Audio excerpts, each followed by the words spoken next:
Howdy guys, Mac Double Tap. Today, one of the most common questions I get is, kind of scope should I put on my rifle? Kind of wanted to go over that a little bit and discuss whether an expensive scope is actually worth the $400, $500, $600 more that you'll pay than a, I don't want to say cheap scope, but an inexpensive scope. Start off by saying there just isn't scope out there for under $100 that's even worth putting on a gun, other than maybe a 22. But today I want to compare, and the reason why I chose to do this is I have two reasonably comparable scopes, same objective, same magnification, two different price ranges. Here we have the Nikon Buckmaster 4-12 duplex reticle, 50mm objective, just good hunting scope. And here we have Leupold VXR Fire Dot 4-12 50mm objective. And that's kind of why I want to do this video. These are about as comparable of scopes as you're going to find for what they quote-unquote do. But what I'm going to do is I'm going to try to get some good video down here downrange, way downrange. I have a PlayStation 3 box. Man, I can't hold that steady for nothing. Sorry if y'all just got seasick. PlayStation 3 box. And what I'm going to do is I'm going to line up on each of the scopes down there at the different magnifications. I'm going to go over a few things first. Mounting. That is a set of Leupold rings and mounts. That is a Weaver rail, and I believe those are Leupold mounts too. Different style, but mounts are huge. Do not buy cheap mounts and expect your optics to stay straight. One of the more important things you're going to have to do is get it properly mounted and securely. But they're just, it's pretty tough to beat these Leupold mounts. I mean, I know they're, yeah, you can spend $1 billion on LaRue mounts or whatever you spend, but for, I'm talking about hunting rifles. I'm not talking about Super Ninja backflip combat marksman of the year mounts. I'm talking about what your average guy is going to put on an average hunting rifle. So I'm going to take a minute, get here, get set up, and we're going to start off with the Buckmaster, and I'm going to try to get some decent video through the eyepiece. Be right back.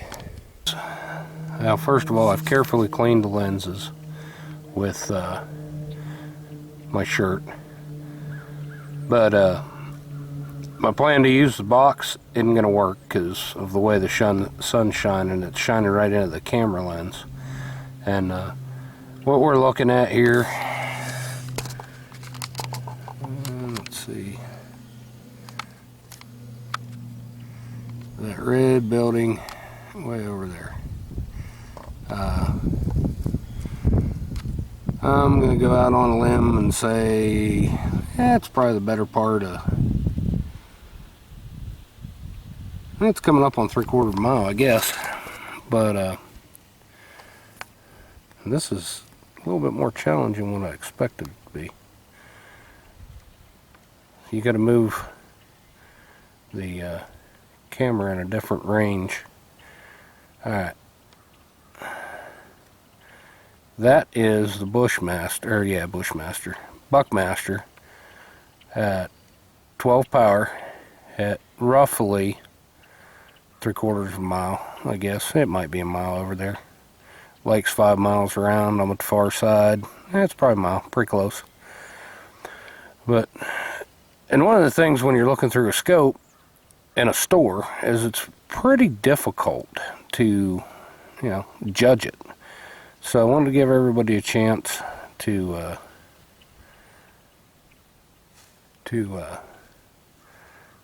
compare the two for real. So That's probably about 4.5 inch eye relief at a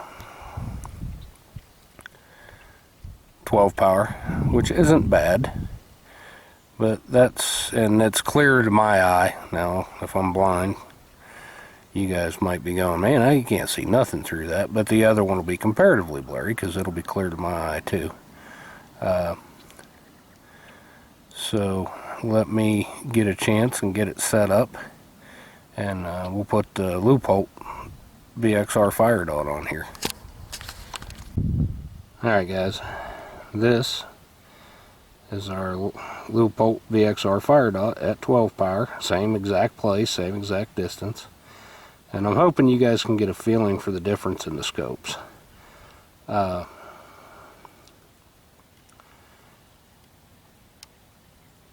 To me, noticeably clearer. One of the big things about these scopes, and I have no way to show it, and I wished I did, is the eye relief on 12 power. The eye relief, sure, as you zoom in, is going to move, but it doesn't move near as far on the Leupold as it does on that Nikon.